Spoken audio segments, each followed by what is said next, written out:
বাংলাদেশের একজন সংসদ সদস্য অত্যন্ত জনপ্রিয় তিনবার নির্বাচনে পাশ করেছেন। উনি একদম গ্রাসরুট লেভেল থেকে নেতা, যাকে কলকাতার মাটিতে 13 তারিখ থেকে তাকে হত্যা করা হয়েছে। আমরা এই সংক্রান্ত বাংলাদেশে একটি মামলা রুজু হয়েছে এবং কলকাতা পুলিশও একটি হত্যা মামলা তারা সেখানে রুজু করেছে। তার ধারাবাহিকতায় যে আপনারা জানেন যে ইতিমধ্যে আমাদের কাছে 3 জন ঘাতক গ্রেপ্তার আছে। এর মধ্যে মূল ঘাতক আমানুল্লাহ ওরফে শিমুল ভুইয়া, পাসপোর্টে তার নাম আমানুল্লাহ, শিমুল ভুইয়া আমাদের কাছে, সে হলো মূল ঘাতক। এবং সেখানে মাস্টার মাইন্ড হিসাবে, বেনিফিশিয়ারি হিসাবে তাদের সাথে তাদের একাধিক মিটিং হয়েছে বাংলাদেশের মাটিতে এবং হত্যাকাণ্ডটি সংঘটিত হয়েছে কলকাতার মাটিতে।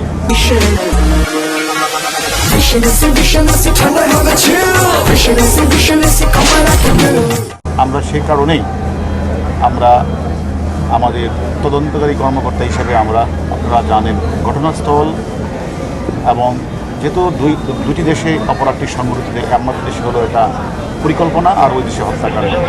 যেহেতু দুটা জায়গায় আমাদের তদন্তকারী কর্মকর্তা হিসেবে আমাদেরকে যাওয়ার একটা বিবেচনা রাখে বলে আমরা সেখানে গিয়েছি। এবং আপনারা জানেন আমাদের যে মূল ঘাতকের কাছে আমরা অনেক তথ্যপত্র পেয়েছি।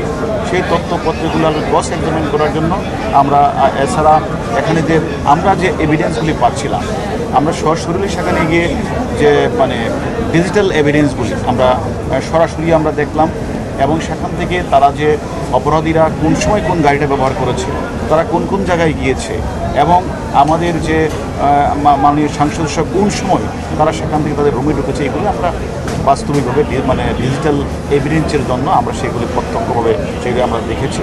এবং আপনারা জানেন মামলার 362-364 চেতনা অনুসারে যতক্ষণ পর্যন্ত ভিকটিম অথবা ভিকটিমের অংশবিশেষ অথবা খণ্ডিত অংশ উদ্ধার করা না যায়, সেক্ষেত্রে আসলে মামলাটা তদন্তকারী কর্মকর্তার ধরেন মেডিকেল রিপোর্ট, তারপরে সুরতহাল রিপোর্ট, ভিসেরা রিপোর্ট, এগুলি জমা দিতে তদন্তকারী কর্মকর্তাকে অনেক বেগ পেতে হয় এবং এগুলি না হলে মামলাটা নিষ্পত্তি করা অনেক কঠিন হয়। সেক্ষেত্রে আমরা মনে করেছি আমরা সেখানে গিয়ে সেখানে বিশেষ করে যে এখন মামলাটা দেখছেন সিআইডি পুলিশের চিফ মহোদয়ের সাথে দেখা করেছি। সেখানে একজন আসামি তারা গ্রেপ্তার করেছে জাহিদের সাথে আমরা কথা বলেছি, ক্রস এক্সামিন করেছি। আমরা ঘটনাস্থলে গিয়ে সেখানে এই রোড আপনারা জানেন প্রচণ্ড বৃষ্টি ঝড় তুফানের মধ্যে আমরা আমাদের টিমকে সাথে নিয়ে কলকাতা পুলিশের সিআইডিকে সাথে নিয়ে আমরা ঘটনাস্থলও ভিজিট করি এবং সেখানে গিয়ে আমরা চাক্ষুষ আমরা ওই যে এখানে অপরাধী যে আমাদের যা বলেছিল মূল ঘাতক, তার সাথে আমরা এখানে মিলানোর চেষ্টা করেছি এবং মিলিয়ে আমরা তার সাথে তার হুবহু মিলও পেয়েছি এবং তারা সেখানে কীভাবে অপরাধটি সংঘটিত সেই সম্পর্কে আমরা তথ্য পেয়েছি। এবং আমাদের মূল কাজ ছিল একটা হলো যে আলামতটা উদ্ধার করা, আলামত উদ্ধারে আমরা কলকাতা পুলিশকে সহযোগিতা করা।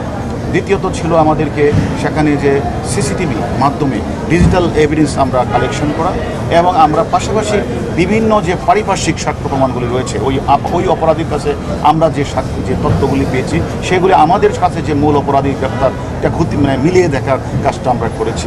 আমি এই ক্ষেত্রে মনে করি যে যেহেতু আমাদের কাজ ছিল 3টা, একটি হলো আমরা সেখানে ঘটনাস্থলে যাব, আমরা সেখানে সব কিছু খতিয়ে দেখব এবং আমরা তদন্তকারী কর্মকর্তার জন্য যে মূল বিষয় ভিকটিমের খণ্ডিত অংশ, পুরো অংশ অথবা অংশবিশেষ উদ্ধার করা। আমরা মনে করি যে এইরকম যে তারা এই বাসায় থেকে তারা যেভাবে এই কাজটি করেছে, আমি মনে করি যে যে সেখানে যেভাবে তারা সেফটি ট্যাঙ্কি অথবা সোয়ারেজ লাইনগুলি আমরা তাদেরকে রিকোয়েস্ট করেছিলাম এটি দেখার জন্য এবং আমরা মনে করি সেখান থেকে আমরা কিন্তু অনেকাংশই ভিকটিমের শরীরের কিছু অংশ কিন্তু পাওয়া গিয়েছে। এটা যদিও এটাকে এখন তারা ফরেন্সিক রিপোর্ট বা ডিএনএ টেস্ট করে চূড়ান্ত জানাবে। তবে আমরা প্রাথমিক যেটা মনে করি যে সেখানে স্বাভাবিকভাবে আর স্বাভাবিকভাবে এই মাংসগুলি এভাবে ফ্লাশের মাধ্যমে যায় না। সেক্ষেত্রে আমরা মনে করছি তারই হবে। তারপরেও আমরা এখানে একটা ডিএনএ টেস্ট হবে, ফরেন্সিক হবে, তারপরে চূড়ান্ত জানা যাবে। এক্ষেত্রে আমি মনে করি আলহামদুলিল্লাহ আমরা যে বিষয়গুলি চেয়েছিলাম আমরা সবগুলি আমার তথ্যপত্র আমরা পেয়েছি, এবং আমরা মনে করি আমরা এক্ষেত্রে আমরা বলবো যে শতভাগ আমরা সফল হই। এটা আমরা ওই পুলিশের কথা বলছি, ওনারা এটা মানে দ্রুতই করার আমাদের বলে দ্রুতই তারা করবে। তাই কিলিং মিশনে যারা অংশ নিয়েছে গ্রেপ্তারকৃতদের কাছ থেকে আপনারাও জেনেছেন, আরও অনেকের নাম করেছে যারা গেছে, তাদের বর্তমান অবস্থা বা গতিবিধি আপনারা জানেন কিনা একটু আপনি? আসলে দেখেন আমরা অলরেডি আপনারা জানেন আমাদের ইন্সপেক্টর জেনারেল পুলিশ স্যারের মাধ্যমে একজন অপরাধী আমরা জানি যে তথ্যপত্র বিষয় দেখেছি, সে এখন কাঠমান্ডুতে আছে। আরেকজন অপরাধী যেহেতু আপনারা জানেন যে মূল মদতদাতা বেনিফিশিয়ারি, সে এখন মানে ইউএসএ অবস্থান করছে, সে আমেরিকান পাসপোর্ট। এখন আপনারা জানেন যে আমাদের দ্রুতই আমরা তাদের মোবাইল নাম্বার, তাদের পাসপোর্ট সব কিছু তথ্যপত্র সংগ্রহ করে আমাদের ইন্সপেক্টর জেনারেল পুলিশ মহোদয় ইন্টারপোলকে অবহিত করেছেন। ইন্টারপোলের মাধ্যমে মানে কাঠমান্ডু যে অ্যাম্বাসি মানে যে নেপালের অ্যাম্বাসি বা নেপাল কর্তৃপক্ষকে অবহিত করেছে। আমরাও আনঅফিসিয়ালি কাঠমান্ডু যে বাংলাদেশের যে অ্যাম্বাসি রয়েছে, সেই অ্যাম্বাসির সাথে আমরাও প্রতিনিয়ত যোগাযোগ রাখছি, এবং আমরা বিভিন্ন ধরনের তথ্যপত্র দিয়েও কথাবার্তা বলছি। সেটা আমরা মনে করি কাঠমান্ডু আমাদের হাইকমিশন দেখছে, এর মধ্যে আমাদের ইন্টারপোলকে অবহিত করেছি।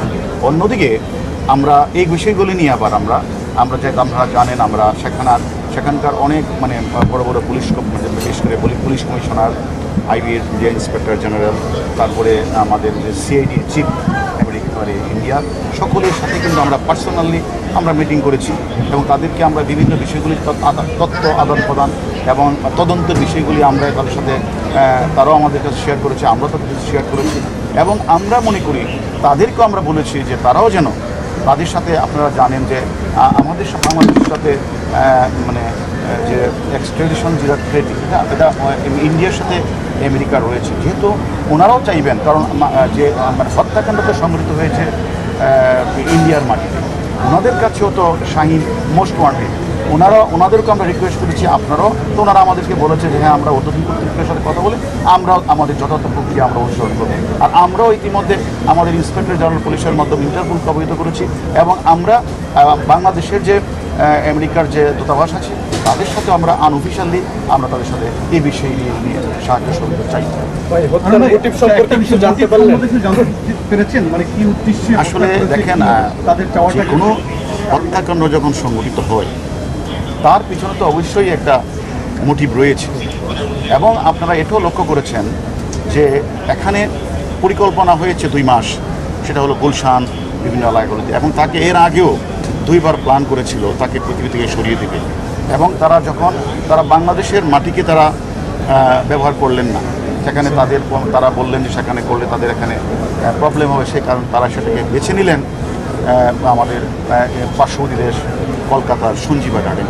সেখানে তারা এমনভাবে তারা পরিকল্পনাটা করলেন যে সেখানে যেন তাকে হত্যা করে তার লাশটা যেন না পাওয়া যায়, এবং শুধু লাশ গুম করা উদ্দেশ্য না, এবং তার যে অবস্থানটা মানুষকে ভিন্ন খাতে নেওয়ার জন্য কোনো সময় দেখা গেল ওইটা নিয়ে গেলেন বেনাপুল, কোনো সময় নিয়ে গেলেন দিল্লিতে সে চলে গেছেন, কোনো সময় নিয়ে গেলেন মুজাফফরাবাদ, বিহার, এগুলিতে নিয়ে, অর্থাৎ আমাদের তদন্তকারী কর্মকর্তা বাংলাদেশ এবং কলকাতার তদন্তকারী কর্মকর্তাদের তাদেরকে ভিন্ন দিকে ধাবিত করার তাদের অনেক প্রচেষ্টা চলছিল।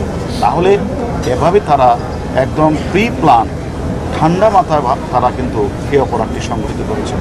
এখন আমাদের কথা হলো যে মূল যে প্ল্যানার, মদতদাতা, বেনিফিশিয়ারি, সে এখনও আমাদের কাছে নেই। এখন আমরা আরেকজন যে রয়েছে সে সিয়াম, সে আছে কাঠমান্ডুতে, আমরা যতটুকু জানি, সেটাও আমাদের কাজ চলছে। এখন আসলে আমরা 2 দেশের তদন্তকারী কর্মকর্তারা আমরা তদন্ত করছি, কারণ হঠাৎ করে এখানে দেখেন এলাকার আধিপত্য বিস্তার নিয়ে কোনো সমস্যা আছে কিনা, এখানে রাজনীতির প্রতিদ্বন্দ্বী, অর্থনৈতিক, সামাজিক, বা এখানে উনি মাঝে মাঝে কিন্তু কলকাতায় যেতেন, মাননীয় সংসদ, উনি একজন জনপ্রিয় সংসদ, ওনার এখানে ব্যবসা বাণিজ্য ছিল কিনা, অথবা উনি যখন গোপালের বাসা থেকে বের হওয়ার পরে উনি যে এই যে শিমুল ভুইয়া তাকে যে নিয়ে গেলেন ওই সঞ্জীবা গার্ডেনে, সেখানে উনি কি আবার নতুন ব্যবসায়ী সেজে তিনি নতুন ব্যবসায়ীর মানে মিথ্যা তত্ত্ব দিয়ে সেখানে নিয়ে গিয়েছিলেন কিনা আমরা কিন্তু সবগুলি কিন্তু, এবং আপনারা যারা সাংবাদিক ভাইরা আছেন আপনারাও অনেক ধরনের তথ্য আপনারা আমাদেরকে দিচ্ছেন, সব কিছু আমরা বিচার বিশ্লেষণ করছি, পাশাপাশি ইন্ডিয়ান পুলিশ এগুলো বিচার বিশ্লেষণ করছে। হঠাৎ করে কোনো একটা মোটিভ, কোনো একটা উদ্দেশ্য মানে স্পেসিফিক এই বলাটা এই মুহূর্তে সঠিক হবে না। এটা আমরা মনে করি মদতদাতা তো রয়েছে, মদতদাতার সাথে যারা আরও কিছু রয়েছে, আমরা তো অনেকে তো আমাদের কাছে রয়েছে, আমাদের কাছে হয়েছে। এখন এদের কাছে আরও আমরা রিমান্ডে আরও জিজ্ঞাসাবাদ করছি। পাশাপাশি মদতদাতা ছাড়াও আপনি জানেন যে আমাদের পার্শ্ববর্তী দেশ কাঠমান্ডুতে অনেকে অবস্থান, তাদের সব কিছু আমরা চেষ্টা করছি। আমাদের এখন মূল কাজটাই তো হচ্ছে, যেহেতু আপনারা জানেন এই মামলাটাও কিন্তু মূলত আমরা একটা কনক্লুসিভ পর্যায়ে নিয়ে এসেছি। কারণ আমাদের এখন আর যে আমাদের যে এখন আমাদের যে আলামতটি আমাদের কোনো সমস্যা হওয়ার কথা না। পাশাপাশি আমাদেরকে পারিপার্শ্বিক সাক্ষ্য ডিজিটাল এভিডেন্স আমাদের কাছে রয়েছে, সব কিছু আমাদের, এবং দুই পক্ষের মানে গুরুত্বপূর্ণ আসামিরা গ্রেপ্তার হয়েছে এবং তাদের কাছ থেকে তথ্যপত্র নিয়ে আমি মনে করি আমরা মামলাটার কনক্লুসিভ পর্যায়ে আছে। এখন আমাদের কাজটা হবে ওই কিছু কিছু আসামি যারা বাইরে অবস্থান করছে তাদেরকে দ্রুতই ফিরিয়ে এনে দুই দেশের ঐকান্তিক প্রতিষ্ঠান মাধ্যমে আমরা দ্রুতই তাদেরকে ফিরিয়ে আনার চেষ্টা করবো। পুরো জট খুলতে কতদিন সময় লাগতে পারে, যে এখন পর্যন্ত একটা ধোয়াশার অবস্থা? জট বলতে আমরা তো অলরেডি বললাম যে এটা কনক্লুসিভ পর্যায়ে আমরা নিয়ে এসে পড়েছি আমরা, কারণ আপনারা জানেন তারা মানে হত্যাকাণ্ডের জন্য স্থানটা বেছে নিয়েছে কলকাতার সঞ্জীবা গার্ডেন। বাট যারা এই হত্যাকাণ্ড সংঘটিত করেছে, মদতদাতা, মূল ঘাতক থেকে শুরু করে সকল আসামি কিন্তু মোটা থেকে বাংলাদেশি। অতএব আমাদের মূল কাজ হবে এখন হত্যার সব কিছু তো আমরা মোটামুটি আমাদের নখদর্পণে চলে আসছে এবং কনক্লুসিভ পর্যায়ে আমরা নিয়ে এসেছি। আমরা মনে করি বাকিদের জন্য আমরা কাজ করছি, আমরা শীঘ্রই তাদেরকে আইনের আওতায় বিচারের মুখোমুখি আমরা দাঁড় করাবো। আপনারা মিডিয়াতে অনেক নাম আসছে, অনেক ধরনের ঘটনা আসছে, আমি বলছি একটাকে, আপনারা মিডিয়ারা অনেক তথ্যই দিচ্ছেন, আমরাও বিভিন্ন তথ্য বিভিন্ন জায়গাতে পাচ্ছি। আমরা সবগুলি কিন্তু আমরা দুই দেশের আসামিদের কাছে আমরা ক্রস এক্সামিন করেছি, বিচার বিশ্লেষণ করেছি। যেহেতু মামলাটা এখনও তদন্ত চলছে, এই মুহূর্তে স্পেসিফিকলি মানে কী কারণটাই কীটা এই মুহূর্তে বলা যাচ্ছে। আমরা যেটা জেনেছি যে গোপাল বিশ্বাস ওখানে স্বর্ণের একজন ব্যবসায়ী, গোপাল বিশ্বাস যার বাসায় গিয়েছে, তাকে জিজ্ঞাসাবাদ তার সম্পর্কে তাকে গোপাল বিশ্বাসের সাথেও আমার কালকে প্রায় 2 ঘন্টা কথা হয়েছে। আমরা তার কাছ থেকে অনেক তথ্যপত্র পেয়েছি, সেটা আমরা তদন্তের প্রয়োজনে আমরা কাজে লাগাবো। এটা এখনও মানে এবং আমরা তার সাথে সে কী ব্যবসা করে সেটা আমরা জেনেছি, তবে আমরা এই বিষয়ে এখন আমরা কিছু বলতে চাচ্ছি না। ভাই, আপনি যে ঘুরে আসলেন, এটা হচ্ছে খণ্ডিত অংশ বাদে আপনার কাছে মনে হচ্ছে কি যে বাকি তার শরীরের কোনো অংশ খুঁজে পাওয়াটা এখন আর কঠিন, এখন আর পাওয়া না, এটা আমি মনে করি যে আমি বারবারই আশাবাদী। আমি কিন্তু ওখানে গিয়ে বলেছিলাম আমরা আশাবাদী। আমরা কিন্তু এখন দেখেন এরকম ঘটনা তো অনেক ঘটেছে। আপনারা জানেন মালয়েশিয়ার বিমান সেটা ভূমধ্য মানে ভারত মহাসাগরে বিধ্বস্ত হয়েছিল, 227 জন যাত্রী, 12 জন তারা সেখানে কিন্তু আপনারা জানেন সেখানে সেখানে প্রায় 3 বছর যাবৎ 46,000 বর্গ মাইল এলাকা কিন্তু তারা এটাকে খুঁজেছে। এখানে ঘটনা তো মাসই পার হলো না। আমরা আশাবাদী বাকি আমি বিশেষ করে ধন্যবাদ জানাই যে আমরা বিশেষ করে কলকাতা পুলিশ এমনকি সিআইডির যারা কাজ করছেন তারা অত্যন্ত আন্তরিকতার সহিত, আমরা যাওয়ার কারণে না, আমরা যাওয়ার আগেও কিন্তু তারা এই লাশটা উদ্ধারের জন্য তারা নদীতে খালে তারা তাদের অভিযান পরিচালনা করছে এবং আমরা যাওয়ার পরেও আমরা যখনই যেটা বলেছি তারা সেই জায়গায় আসামি নিয়ে গিয়েছেন।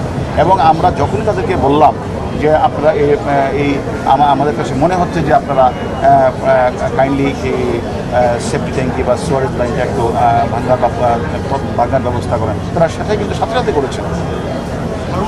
আপনাদের কেন মনে হলো ভাই যে সেপটিক ট্যাঙ্ক ভাঙা দরকার? কেন মনে হলো যে সেপটিক ট্যাঙ্ক ভাঙা দরকার? আমার কাছে আসলে তদন্তকারী কর্মকর্তা হিসাবে আমরা অনেক সময় আমরা যখন দেখি যে আমরা সব জায়গায় আমাদের ব্যর্থ হচ্ছে, তখন আমাদের কাছে মনে হয়েছিল যে আমাদের কাছে একটা ওয়াটার থিওরি ছিল।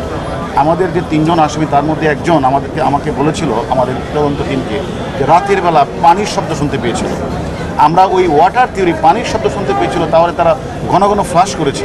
তাই ঘন ঘন ফ্লাশ করে তারা কী ফ্লাশ করতে পারে সেই তথ্য মোটিভের ভিত্তিতে আমরা তখন বললাম যে যেহেতু ওয়াটার থিওরি থেকে আমরা তখন বললাম যে আমাদের যে সুয়ারেজ লাইন এবং পানির ট্যাঙ্কিটা যদি একটু যদি একটু যখন যদি ভাঙ্গা হয় তাহলে হয়তোবা আলামতের কিছু অংশ পাওয়া যেতে পারে। সে প্রেক্ষিতে তারা কিন্তু সেটা করেছে এবং ইন্ডিয়ান পুলিশের বলার সাথে তারা করেছে এবং এবং আপনারা জানেন অনেকাংশেই আলামত উদ্ধার হয়েছে। কোনো আলামত দেশে নিয়ে আসছেন ভাই? কোনো আলামত দেশে নিয়ে আসছেন? না, এটা তো এটা ডিএনএ টেস্ট এবং সেটা ফরেনসিক করার পরে না, এটা ওনাদের দেশেরও ডিএনএ যেহেতু মার্ডার মামলাটা শুরু রুজু হয়েছে, তারা এটাকে ডিএনএ টেস্ট এবং ফরেনসিক রিপোর্ট তারাই করবে। আমি তো একবার বললাম যে আমরা যে কাজের জন্য গিয়েছি, আমরা সেখানে আমাদের মূল কাজই ছিল যে ক্রস এক্সামাইন, আমাদের মূল যে ঘাতক যা বলেছে সেটা এক্সামাইন। আমরা সেখানে আমরা যেটা মানে ডিজিটাল এভিডেন্স এটা আমরা তার সাথে মিলিয়ে দেখেছি এবং আমরা যেটা চেয়েছিলাম যে ঘটনাস্থলটাকে পরিদর্শন করে বিভিন্ন জায়গাগুলো অপরাধ সেই জায়গা পরিদর্শন করা এবং সর্বশেষ আমাদের তদন্তকারী কর্মকর্তাকে সেখানে মানে Surathal report, medical report, forensic এবং সেখান থেকে যে ভিসেরা রিপোর্ট কালেকশন করার জন্য আলামতের প্রয়োজন হয়। এটা আমাদের মূল চ্যালেঞ্জ ছিল। আমরা সেখানে গিয়ে আমরা ইন্ডিয়ান পুলিশের সাথে সিআইডিকে আমরা বিভিন্ন জায়গায় তাদের সাথে অভিযান পরিচালনা করেছি এবং সর্বশেষ আমরা তাদেরকে আলামতের জন্য আমরা মানে সোয়ারেজ লাইন এবং পানি সেফটি ট্যাঙ্কিকে আমরা মানে পরীক্ষা করতে বলেছিলাম, সেটা তারা করেছে এবং উদ্ধারও হয়েছে। এতে তো আমি মনে করি আলহামদুলিল্লাহ আমরা যে কারণে গিয়েছি সেটা আমাদের উদ্দেশ্য সফল হয়েছে। ভাই, আপনার কাছে কি মনে হয় এত বড় একটি ঘটনা ঘটালো ভারতের কেউ কোনো সহযোগী বা যোগসূত্রতা পাওয়া যাচ্ছে না? এটা তো আপনি তো এখনই নিরাশ হওয়ার কোনো কারণ নাই। আমরা অবশ্যই আশাবাদী। আমরা মনে করি যারা আমরা মোটা দাগে আমরা আমাদের প্রাথমিক তদন্তে মূল ঘাতক এবং ইন্ডিয়ান ঘাতকের সাথে কথা বলে আমরা মোটামুটিভাবে উপনীত হয়েছি যে এই ঘটনার সাথে যারা এই কাজটি করেছেন মোটা দাগে ম্যাক্সিমাম লোকই বাংলাদেশ। বাকি যদি থাকে সেখানে ইন্ডিয়ান পুলিশও সিআইডি তারা অত্যন্ত দক্ষ, তারাও কাজ করছে। আমাদের বাংলাদেশের ডিবি আমরাও কাজ করব। এটা তো এখনই শেষ কথা বলে কোনো কথা নেই। ভাই, কসাই জিহাদকে তো আপনি জিজ্ঞাসাবাদ করেছেন, আপনারা সে কোনো নতুন তথ্য দিয়েছে কিনা? আর কলকাতার পুলিশ আপনাদেরকে নতুন তথ্য দিয়েছে? আসলে আমরা তাদের সাথে তাদের সাথে তারা আমাদেরকে বিভিন্ন বিষয়ে তারা আমাদের সাথে কথা বলেছে। আমরাও তথ্যের বিষয়ে বিশেষ করে আমি মনে করি যে তারা এই অপরাধীদের সম্পর্কে তারাও অনেক তথ্য আমাদের শেয়ার করেছেন, আমরাও অনেক তথ্য তাদের শেয়ার করেছি। আমরা মনে করি এক্ষেত্রে আমাদের অনেক বড় অর্জন যে আমরা মানে কলকাতা সিআইডি, বিশেষ করে কলকাতার কমিশনার মহোদয়, আইবির যে ইন্সপেক্টর জেনারেল, এসটিএফ সকলের সাথে আমরা আলাদা আলাদা মিটিং করেছি এবং এই বাংলাদেশের সাথে ইন্ডিয়ার বিষয়গুলি নিয়ে, অপরাধের বিষয় নিয়ে আমরা কিন্তু অনেক আলোচনায় করেছি। আমি মনে করি আমরা অনেক তথ্য পেয়েছি। এটা তদন্তের স্বার্থে এই মুহূর্তে না বলে আমরা পরবর্তী পরে জানাবো। একদম শেষ প্রশ্ন, সেটা হচ্ছে যে এক দেশের অপরাধী অপরাধ করে অন্য দেশে পালিয়ে যাচ্ছে, তাদের প্রতি আপনাদের কোনো মেসেজ আছে? না, আসলে এটা ঠিকই বলেছেন। আমরা দেখেন, আমরা সবসময় যখন কোনো অপরাধী বাংলাদেশে অপরাধ করে, ডাকাতি করে, দুর্দর্শ খুন করে যখন ইন্ডিয়া চলে যায়, তখন কিন্তু আমরা ইন্ডিয়ার পুলিশকে আমরা হেল্প চাই। তাদের কাছে কলকাতা পুলিশকে আমরা এসটিএফকে অথবা বিভিন্ন সংস্থাকে আমরা ফোন করি।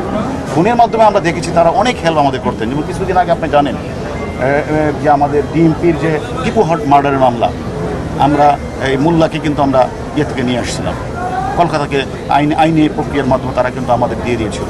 তারপর কিছুদিন কামরাঙ্গীর চোরে আপনি মনে আছে কিনা আপনাদের, আমাদের শিল্পপতি যে হত্যা করা হয়েছিল, সেখানে লেদার মুনিরকে কিন্তু আমরা কলকাতার পুলিশের সহায়তায় আমরা তথ্য প্রমাণ দিয়েছি, তারা আমাদেরকে সহায়তা করে আমাদেরকে দিয়ে দিয়েছেন। এরকমভাবে আমরাও তার অনেক জঙ্গি বিষয়ে, তারপরে মানে ওই যে ফেক কারেন্সি যারা তৈরি করে তাদের বিষয়ে এবং বিচ্ছিন্নতাবাদী সম্পর্কে অনেক তথ্যই কিন্তু তাদের সাথে আমরা আদান প্রদান করেছি।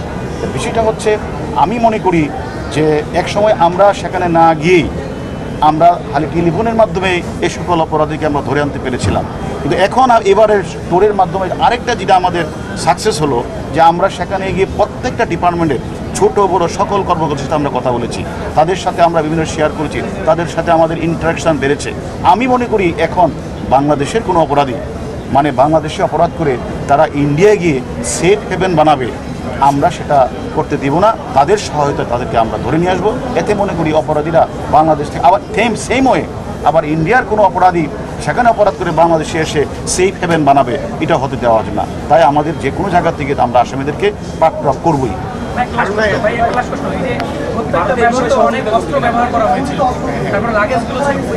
সবগুলি আমাদের টিম এবং আমি মনে করি কলকাতার, আমি ধন্যবাদ জানাই কলকাতার সিআইডিকে। তারা অত্যন্ত পরিশ্রম করছে এবং তারা বিভিন্ন বিষয়গুলি আমল নিয়ে তারা কাজ করছে এবং আমরা যে গিয়েছি, আমাদেরকে বিভিন্ন বিষয়ে তারা সহায়তা করছে। বিশেষ করে ধন্যবাদ জানাই যে কলকাতার সাংবাদিক ভাইদেরকে।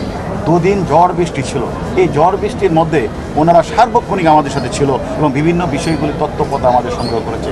এবং ধন্যবাদ জানাই আমাদের বাংলাদেশে যে হাই কমিশন ছিল ইন্ডিয়া, তারাও সার্বক্ষণিক আমাদের সাথে এই ঝড় বৃষ্টির মধ্যে ছিল এবং আমাদের বিভিন্ন বিষয়ে তারা তথ্যপথে সাহায্য সহযোগিতা করেছেন এবং তারা বিভিন্ন সাপোর্ট আমাদের করেছেন। এবং আমি ধন্যবাদ জানাই আপনাদেরকেও, আপনারা যে বেশ কয়েকদিন যাবৎ অধীর আগ্রহে আপনারা আমাদের খোঁজখবর রাখছেন এবং বিভিন্ন তথ্যপথ দিয়ে আমাদের সাহায্য করবেন। সবাইকে ধন্যবাদ। Thank you.